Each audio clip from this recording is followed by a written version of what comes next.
இன்றைய தினமும் சிறப்பு அதிதியாக எமது கலையகத்தில் வருகை தந்திருக்கின்றார் அழகு கலை நிபுணர் ஃபாத்திமா நஸ்ரீன் அவர்கள்.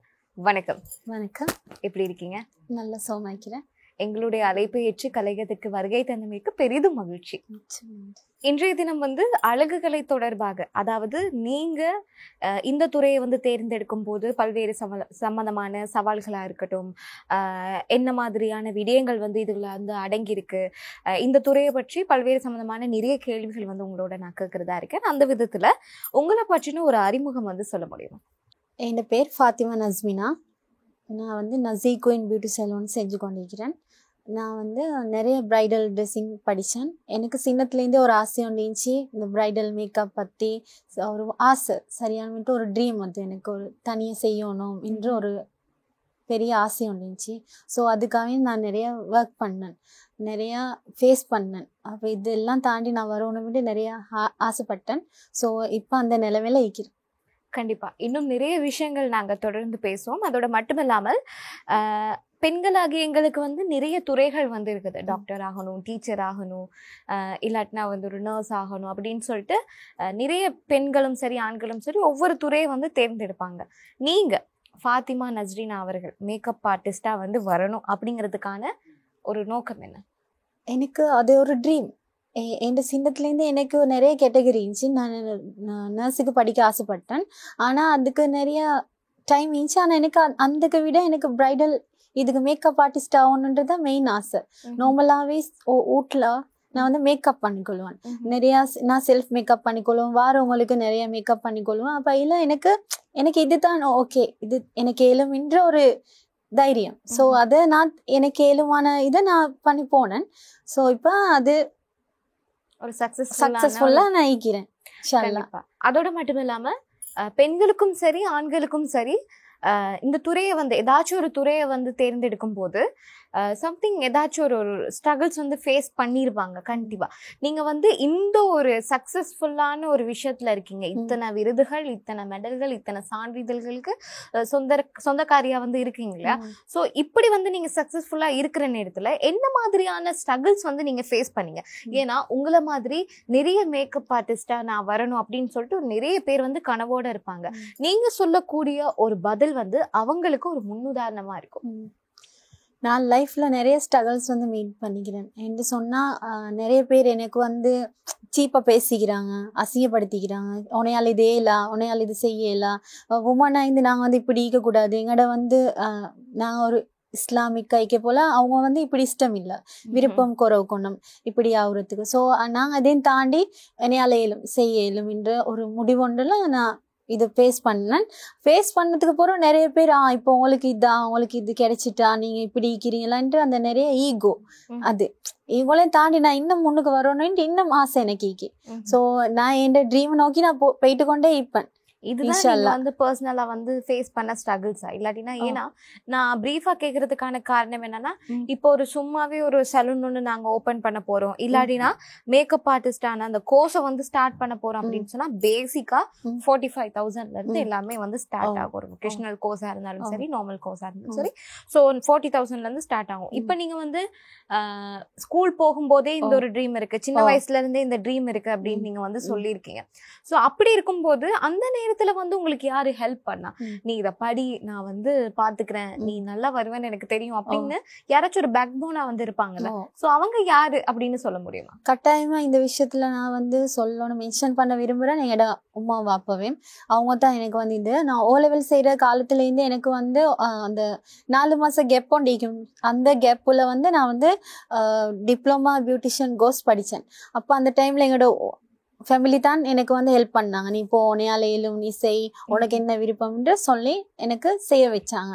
ஸோ அந்த டைம்ல ஆசையோட நான் அந்த கனவு, அந்த லட்சியத்தோட இன்னும் போயிட்டு கொண்டு இருக்கிறேன். நன்று. அதோட மட்டும் இல்லாம நஸ்மியா, நீங்க ஒரு பிரைடல் மேக்கப் ஆர்டிஸ்டா இருக்கீங்க இல்லையா?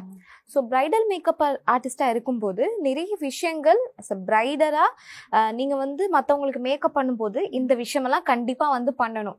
அப்பதான் நீங்க அந்த ஹைலைட்டான ஒரு நாள்ல ரொம்ப அழகா விளங்குவீங்க அப்படின்னு இருக்கும் இல்லையா? ஸோ நீங்க ஃபர்ஸ்ட் கஸ்டமர்ஸ் உங்ககிட்ட வரும்போது என்ன மாதிரியான விஷயங்கள் எல்லாம் ஃபர்ஸ்ட் முன் வைப்பீங்க? ஃபர்ஸ்ட்டுக்கு வந்து அவங்க வெட்டிங்க்கு முந்தைய அவங்க வந்து அவங்களோட ஸ்கின்னை கொஞ்சம் பார்த்துக்கொள்ளணும். எடுத்தம் இதாக்கி நம்ம வந்து ஃபர்ஸ்ட் டிப்கே மேக்கப்புக்கு போகிறது இல்லை. அவங்களோட க்ளோவினை பார்க்கணும், அவங்களோட ஸ்கின் பார்க்கணும், ஸ்கின் டைப்பை பார்க்கணும், பிம்பிள்ஸ் சீக்கிதான் அவங்களோட ஃபேஸை பார்க்கணும். ஏன்னா அந்த டைமில் நாங்கள் மேக்கப்பு போட்டு அவங்களோட இதாகிறத விட அவங்களுக்கு ஃபஸ்ட்டு க்ளீனாக ஃபேஷியல் அவங்களுக்கு என்னென்ன மெத்தட் யூஸ் பண்ணணும்ன்ற பார்த்துட்டு நான் அவங்களுக்கு மற்ற ஸ்டெப்புக்கு போகிறது நல்லவன்னு நினைக்கிறேன். அதுதான் வந்து மெயினான ஒரு விஷயம் இல்லையா ஒரு பிரைடல் இதுக்கு. ஸோ அதோட மட்டும் இல்லாம இப்ப நீங்க வந்து நிறைய பேரை வந்து மேக்கப் ஆர்டிஸ்டா இருந்துட்டு நிறைய பேர் வந்து ட்ரெஸ் பண்ணியிருப்பீங்க. ஸோ அவங்க வந்து சொல்லுவாங்கல்ல, எனக்கு இந்த ஸ்கின்னுக்கு ஏற்ற மாதிரி வந்து ட்ரெஸ் வந்து வேர் பண்ண நல்லோம், எனக்கு இந்த மாதிரியான ஃபேஸ் ஷேப்க்கு வந்து மேக்கப் போட்டால் நல்லா இருக்கும் அப்படின்னு சொல்லிட்டு. ஸோ உங்களோட பாயிண்ட் ஆஃப் வியூல இருந்து ஒவ்வொருத்தவங்களோட ஃபேஸ் ஷேப்புக்கு ஏற்ற மாதிரியான மேக்கப் போடுறது பெஸ்டா, இல்லாட்டினா அந்த ட்ரெஸ்ஸுக்கு ஏற்ற மாதிரியான மேக்கப் போடுறது உங்களுக்கு வந்து பெஸ்ட்டாக விளங்குமா? அது வந்து சொல்ல போனா அவங்க சொல்ற ஆப்ஷனை ஃபர்ஸ்ட்டுக்கு நான் கேட்பேன். கேட்டுட்டு எனக்கு அவங்கள பார்த்தா விளங்கும் தானே, இப்படித்தான் உங்களுக்கு இப்படி உடுத்தா தான் ட்ரெஸ் கோட் சூட்டபிள் ஆகும், உங்களுக்கு இப்படி மேக்கப் தான் நல்லா இருக்கும்ன்ற எனக்குன்ற ஒரு இதோண்டு தானே. ஸோ அப்போ நான் அவங்களுக்கு எக்ஸ்பிளைன் பண்ணுவேன், இப்படி நீ இப்படி செஞ்சா நல்லதுன்றது என் ஒப்பீனியன் அவங்களுக்கு சொல்லுவேன். ஆனால் அதே மாதிரி அவங்க அந்த மாதிரி ட்ரெஸ் பண்ணால் சரி ஆயிக்கும், சக்ஸஸ் ஆகிக்கிறாங்க நிறைய பேர். ஆனால் ஃபேஸ் ஷேப்புக்கு ஏற்ற மாதிரி மேக்கப்ன்றது வந்து ஒரு சில பேர் மேக்கப்பை மாற்றி வைக்கிறாங்க, அவங்களோட மூஞ்சி ஃபேஸே மாற்றுறாங்க. அவங்கள நேச்சுரலாக அவங்களோட ஃபேஸ் டைப்புக்கு ஏற்ற மாதிரி தான் அவங்கள வந்து நான் ஃபோக்கஸ் பண்ண ஆசைப்படுறேன். இப்போ ட்ரெண்ட் ஆகிக்குது வந்து அப்படித்தானே, அவங்களோட ஃபேஸ் ஷேப்புக்கு ஏற்ற மாதிரி ஒவ்வொருத்தட்டும் அவங்களோட கண்ணு ஒரு மாதிரி இருக்கும், ஃபேஸே மாற்றிடுவாங்க மேக்கப்ன்ற ஒரு கலை. இப்போ நீங்கள் ஒரு பிரைடல் ட்ரெஸ் அதாவது மேக்கப் ஆர்டிஸ்டாக வந்து இருக்கீங்க, பிரைடல் மேக்கப் ஆர்டிஸ்ட். ஸோ அப்படி இருக்கும்போது நிறைய கஸ்டமர்ஸ் வந்து உங்களோட ஃபீல்டில் வந்து நிறைய பேரை வந்து பார்த்துருப்பீங்க, எனக்கு இந்த ஃபேஸ் அந்த ஸ்கின் டோன் மாறாமல் மேக்கப் போடுங்க, இல்லாட்டினா என்ன கொஞ்சம் பிரைட்டாக வந்து காமிங்க அப்படின்னு சொல்லிட்டு நிறைய பேர் வந்து சொல்லுவாங்கல்ல. உங்களோட பாயிண்ட் ஆஃப் வியூலேருந்து நீங்கள் ஒரு பிரைடல் மேக்கப் ஆர்டிஸ்டாக இருக்கீங்க அப்படின்னு சொன்னால் உங்களோட பாயிண்ட் ஆஃப் வியூலேருந்து அது வந்து பெஸ்ட்டாக இருக்குமா, இல்லாட்டினா ஒருத்தவங்களோட ஸ்கின் டோனை அப்படியே வந்து கம்ப்ளீட்டாக சேஞ்ச் பண்ணுறது தான் நல்ல மேக்கப்னு நீங்கள் நினைக்கிறீங்களா, இல்லாட்டினா இல்லை அவங்க வந்து ஸ்கின் எதுவோ அதுக்கேற்ற மாதிரியான மேக்கப் போடுறது வந்து பெஸ்ட்டானதுன்னு நீங்கள் நினைக்கிறீங்களா? நான் வந்து அவங்களோட ஸ்கின் டோனுக்கு ஏற்ற மாதிரி மேக்கப் பண்ணுறது தான் பெஸ்ட்டுன்னு நினைக்கிறேன். என்று சொன்னால் அவங்கள வந்து வேற மாதிரி இல்லாமல் அவங்களாவே காட்டுன்றது தான் நல்ல ஒரு இதுன்னு நினைக்கிறேன். அதுதான் ஒரு மெயினான ஒரு விஷயம். ஏன்னா நிறைய பேர் வந்து நேர்ல பாக்குறதுக்கும் மேக்கப் போட்டு வந்து பாக்குறதுக்கும் பயங்கரமா டிஃப்ரெண்ட் ஆயிடுச்சு. ஸோ அதோட மட்டும் இல்லாம நீங்க ஒரு பியூட்டிஷியன் வேற சொல்லிருந்தீங்க, உங்களுக்கு தெரியும் அந்த face care routine, skin care ரொட்டீன்லாம் எல்லாமே வந்து உங்களுக்கு தெரிஞ்ச ஒரு விஷயம் தான். ஸோ நாங்க வந்து இயற்கையாவே வந்து நிறைய விஷயங்கள் வந்து இருக்குது நம்மளோட ஸ்கின்னை வந்து பிரைட் ஆக்கணும் அப்படின்னு சொன்னா. ஸோ செயற்கையா பாத்தீங்கன்னா இப்போ உள்ள காலகட்டத்துல எல்லாரும் வந்து க்ரீம்ஸ் யூஸ் பண்றாங்க. ஸோ 3 months வந்து நீங்கள் வந்து பிரைட்டான ஒரு ஸ்கின் டோன் வரணும்னு சொன்னால் இந்த க்ரீம் வந்து யூஸ் பண்ணுங்க. நிறைய பேர் வந்து ஊசி அடிக்கிறாங்க, நிறைய பேர் வந்து கொலாஜன் டேப்லெட்ஸ் வந்து யூஸ் பண்ணுறாங்க. ஸோ இதெல்லாம் வந்து நீங்கள் ஒரு பியூட்டிஷியனாக வந்து இருக்கிற நேரம் உங்களோட பாயிண்ட் ஆஃப் வியூவில் இருக்கும்போது இதெல்லாம் ஓகே, இதை உடம்புக்கு வந்து நல்லா அப்படின்னு நீங்கள் சொல்லுவீங்களா, இல்லாட்டினா அவங்களோட பாயிண்ட் ஆஃப் வியூ வந்து சொல்லுவாங்க? நான் வந்து கட்டாயமாக இதுக்கு வந்து சொல்லுவேன், இந்த க்ரீம் யூஸ் பண்ணுறது பெனிஃபிட் வந்து இல்லைன்னு சொல்கிறேன். என்ன சொன்னால் இது ஒரு வியாபாரம், இது ஒரு பிஸ்னஸ். ஸோ இது நிறைய பேருக்கு தெரியாவே அவங்க நினைக்கிறேன் சரி இது நல்ல யாரும் சொல்கிறது கேட்டு மற்றவங்க செய்வாங்க. ஆனால் நான் சொல்கிறேன் என் பாயிண்ட் ஆஃப் வியூலேருந்து அது வந்து செய்யவானம் இல்லை. ஏன்னா நிறைய ஸ்கின்னை டேமேஜ் ஆகினது நான் கண்டிக்கிறேன், நிறைய பேருக்கு ட்ரீட்மெண்ட் செஞ்சுக்கிறேன். அப்போ அந்த ஃபேஸுக்கு அவங்களோட பிரைட்னஸ்க்கு மட்டும் யூஸ் பண்ணிட்டு அவங்க அந்த ஸ்கீமை ஸ்டாப் பண்ண சிரிக்கி அவங்களோட ஃபேஸ் வந்து திருப்ப இருந்ததை விட டார்க்னஸ் ஆகும், அதை விட பிம்பிள் வரதுக்கு நிறைய சென்சிட்டிவ் ஆகும். ஸோ அப்படி நிறைய விஷயங்கள் இருக்கு. ஸோ அதனால நான் சொல்றது வந்து இந்த க்ரீம் இதுவெல்லாம் ஒன்றும் யூஸ் பண்ணாம நாங்கள் நேச்சுரலா நான் யூஸ் பண்றதுல பண்ணா எங்களுக்கு ஏற்ற க்ளோவிங் வரும். நீங்க சொன்ன இயற்கையான பொருட்கள், அதாவது வீட்டுல வந்து தேவையான பொருட்கள் வந்து பீட்ரூட் இருக்கும், ஆனா அந்த பீட்ரூட் ஜூஸ் வந்து அடிச்சு குடிக்கணுமே அப்படிங்கிற ஒரு விஷயத்துக்கு நாங்க வந்து போக மாட்டோம். ஸ்ட்ரைட்டா வந்து கிரீம் பூஸ்ட்னாலே பிரைட் ஆயிருந்தானே அப்படிங்கிற ஒரு விஷயம் மட்டும் தான் நம்மளோட மைண்ட்ல இருக்கும்.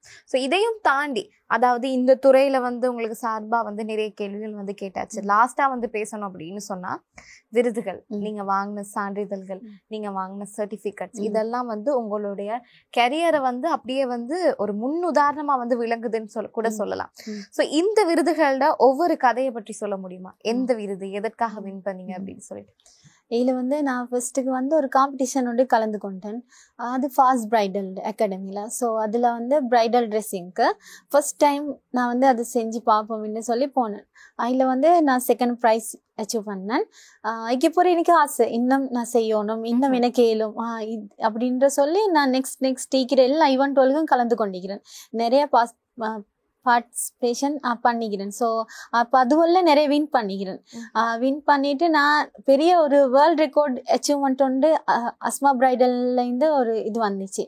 ஸோ அதுக்கு நான் கலந்து கொண்டுட்டு அதில் ஒரு பெரிய நான் நினைக்காத ஒரு அளவுக்கு நான் அதில் ஒரு அதை பத்தி கண்டிப்பா வந்து பேசணும்ல. ஏன்னா வந்து சோழன் வேர்ல்ட் ரெக்கார்ட்ல வந்து வின் பண்ண நிறைய பேரை வந்து நாங்க இங்க நேர்காணல்ல வந்து நான் வந்து கண்டிருக்கேன்னு கூட சொல்லலாம். ரொம்ப பெருமையா சொல்லியிருக்கேன்னு கூட சொல்லலாம். ஏன்னா இப்போ உள்ள காலகட்டத்துல எல்லாருமே வந்து ஒவ்வொரு துறையிலையும் வந்து ஜொலிக்கணும், நானும் வந்து ஃபர்ஸ்ட் பிளேஸ் இருக்கணும், நானும் இந்த துறையில வந்து முன்னுதாரணமா வந்து மற்றவங்களுக்கு வந்து விளங்கணும் அப்படிங்கிற ஒரே காரணத்துக்குள்ள அப்படியே ஓடிட்டு வராங்க. அந்த வெற்றிகரமான பாதையில வந்து ஓடிட்டு வராங்க அப்படின்னு சொன்னா அதுக்கு முன்னுதாரணமா விளங்குறது இந்த சோழன் வேர்ல்ட் ரெக்கார்ட் தான். ஸோ இதுல இருந்து நிறைய பேர் வந்து ஜொலிக்கிறாங்க அப்படின்னு கூட சொல்லலாம். அவங்களோட துறைகள்ல அவங்களும் வந்து மேலோட்டமா வந்து விளங்கணும் அப்படின்னு சொன்னா கண்டிப்பா ஒரு பேக் போனா இருக்குது இந்த சோழன் வேர்ல்ட் ரெக்கார்ட்ஸ். அதுல வந்து நீங்க செகண்ட் பிளேஸ் எடுத்துருக்கீங்களா சொல்லு, அதை பத்தின ஒரு சுவாரஸ்யமான விஷயம் வந்து பகிர்ந்து கொள்ள முடியுமா? அது வந்து சொல்ல இல்லாதால ஒரு பெரிய ட்ரீம் உண்டு. அந்த ட்ரீம் எனக்கு அவ்வளோ ஒரு பெரிய சந்தோஷம். அது நான் அச்சீவ் பண்ணது எனக்கே ஒரு பெரிய ப்ரௌட் ஆகிக்குது. அப்படி ஒரு ஏன்னா நிறைய ஈவெண்ட்ல கலந்து கொண்டிருக்கிறேன். ஆனால் அதை விட பெஸ்ட்டு சொல்லலும் எனக்கு இந்த சோழன் வேர்ல்ட் ரெக்கார்ட் தான். ஸோ இந்த கரியர்ல வந்து நீங்க நிறைய விஷயங்கள் வந்து பண்ணிட்டே இருக்கீங்க. ஸோ கண்டிப்பா உங்களுக்கு நீங்க வந்து எதிர்கொண்ட சவால்களா இருக்கட்டும், உங்களுக்கு சப்போர்ட் பண்ண யார் சப்போர்ட் பண்ணாங்க அப்படிங்கிற ஒரு விஷயம் வந்து ஷேர் பண்ணிருக்கீங்க.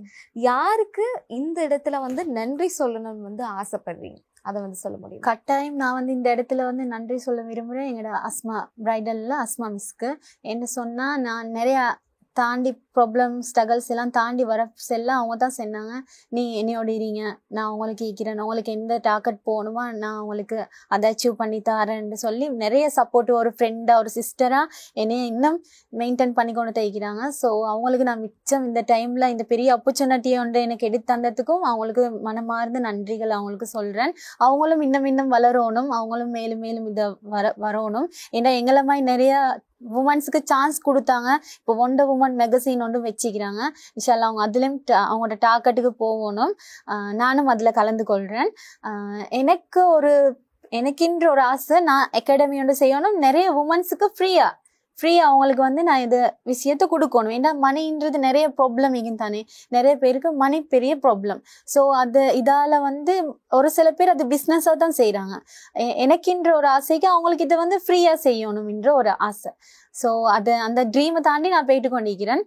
இன்ஷா அல்லாஹ் ஹைர் ஆகணும்னு துவா செய்கிறேன். ஸோ முக்கியமான ஒரு விஷயம் நான் கேட்கணும் அப்படின்னு சொல்லிட்டு ஆசைப்படுறேன். ஸோ இவ்வளோ விருதுகள் வந்து வாங்கியாச்சு, இவ்வளோ மெடல்கள் வந்து வாங்கியாச்சு, இன் ஃபியூச்சர்ல இன்னுமே வந்து நிறைய சாதிக்க தான் போறீங்க, அதுல எந்த விதமான சந்தேகமே கிடையாது. உங்களை மாதிரியே நிறைய பேர் வந்து ஆசைப்பட்டுட்டு இருப்பாங்க.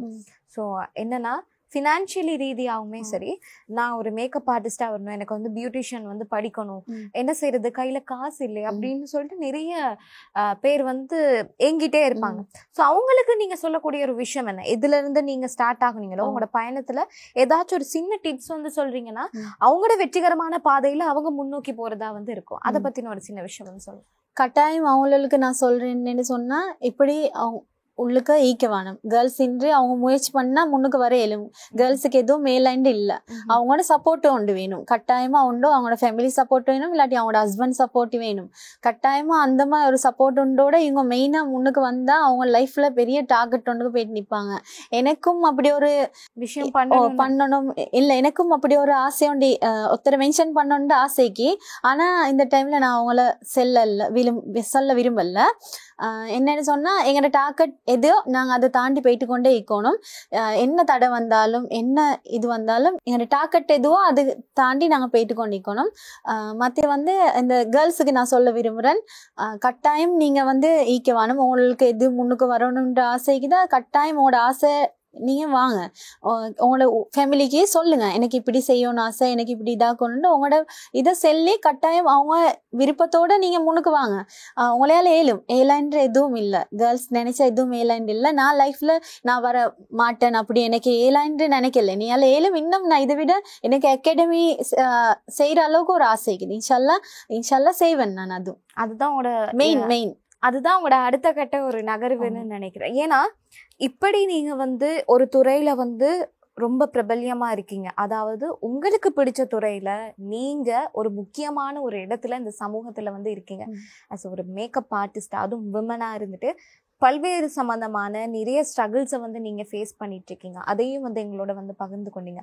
அதோட மட்டும் இல்லாம ஒரு துறையை வந்து உங்களுக்கு பிடிச்சிருச்சு அப்படின்னு சொன்னா அந்த துறையை நாங்க செய்துட்டு மட்டும் போனா போதும் அப்படிங்கிற ஒரு மனநிலைமையில இல்லாம அதுலயுமே வந்து என்ன மாதிரியான வெரைட்டி ஆஃப் மேக்கப்ஸ் வந்து இப்ப வந்திருக்கு, அதுலயுமே வந்து நிறைய விஷயங்கள் வந்து வாங்கியிருக்கீங்க. உதாரணமா சொல்ல போனா இந்த விருதுகளே பேசும் அப்படின்னு கூட சொல்லலாம். ஒவ்வொரு விருதுகளுமே ஒவ்வொரு சக்சஸ்ஃபுல்லான உங்களோட சக்சஸ்ஃபுல் ஸ்டோரியை வந்து சொல்லுது. ஸோ இந்த விருதுகளை பார்க்குற நேரமும் சரி, தமிழே வணக்கம் நிகழ்ச்சியை வந்து ஒரு மேக்கப் ஆர்டிஸ்டா வரணும், இல்லை நான் வந்து மற்ற துறைகளையுமே வரணும், நீங்க சொல்றக்கூடிய கருத்துகளா இருக்கட்டும், அறிவுரைகளா இருக்கட்டும், எனக்கும் வந்து ஒரு உந்துகோலா இருக்கு அப்படின்னு வந்து நிறைய பேர் வந்து விரும்புவாங்க அப்படின்னு சொல்லிட்டு நான் நினைக்கிறேன். நான் கேட்ட கேள்வி எல்லாத்துக்குமே வந்து ரொம்ப அழகா உங்களோட ஸ்ட்ரகிள்ஸையும் சரி, நீங்க எந்த கட்டத்துல இருந்து எந்த கட்டம் மட்டும் இப்ப வந்து நகர்ந்து கொண்டு போயிட்டு இருக்கீங்க, அதோட இல்லாம லாஸ்டா நான் ஒரு விஷயம் வந்து நான் உங்களுக்காக சொல்லியிருந்தேன் இல்லையா. ஸோ அடுத்த கட்ட நகர்வுகள் என்ன, நீங்க ஒரு அகாடமி ஸ்டார்ட் பண்ண போறீங்க அப்படின்னு சொல்லிட்டு, கண்டிப்பா அதுவும் வந்து நல்லபடியா வந்து வளரணும். அடுத்த கட்ட விஷயம் என்னன்னா, நீங்க சோழன் வேர்ல்ட் ரெக்கார்ட்ல வந்து 2nd பிளேஸ் எடுத்திருக்கீங்க. அடுத்த வருஷம் வந்து 1st பிளேஸ் வந்து கண்டிப்பா வந்து எடுப்பீங்க. அதே ஒரு சக்சஸ்ஃபுல்லான ஒரு இன்டர்வியூ வந்து நானும் எடுப்பேன் அப்படிங்கிற ஒரு நம்பிக்கையில வந்து இன்றைய தினம் வந்து கலந்துரையாடல வந்து நிறைவு செய்யற நேரம் வந்தாச்சு. இன்றைய தினம் வந்து நான் கேட்ட கேள்வி எல்லாத்துக்குமே வந்து ரொம்ப அழகா பக்குவமா நேர்த்தியா வந்து பதில் சொல்லியிருந்தீங்க. அதற்காக தமிழை வணக்கம் குழு சார்பாக மனமார்ந்த நன்றிகள். நன்றி, வணக்கம்.